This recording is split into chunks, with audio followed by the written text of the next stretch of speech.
For nearly 4 centuries, Roman Britain was one of the most rebellious provinces in the empire. Time and again, powerful generals stationed there declared themselves emperor and marched their armies toward Rome.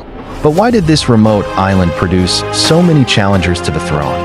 The answer lies not in Britain's desire for independence, but in the way Rome itself built and governed the province. The first reason was military power. Britain sat on the edge of the empire, constantly threatened by raids from northern tribes. To defend it, Rome stationed several battle-hardened legions there.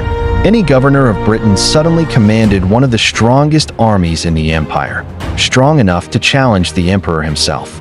Distance also played a major role. Britain was separated from the continent by the sea, and news from Rome could take weeks to arrive. Governors often had to make important decisions on their own. Over time, this independence gave some commanders the confidence to believe they could govern the entire empire better than the ruler in Rome. The soldiers themselves also changed. Instead of rotating between provinces, many settled permanently in Britain with their families. They built communities and developed strong loyalty to their local commanders rather than to a distant emperor.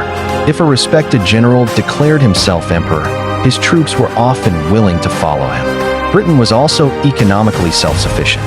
Its rich mines, local agriculture, and the powerful Roman fleet, the Classis Britannica, meant the province could support itself without relying heavily on Rome. That made rebellion far more practical than in many other provinces.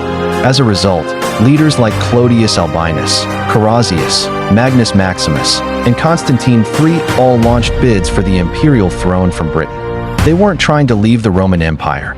They believed they were the rightful emperor and sought to rule the entire empire. In the end, Britain's reputation as an emperor factory wasn't an accident. It was the unintended consequence of Rome's own strategy.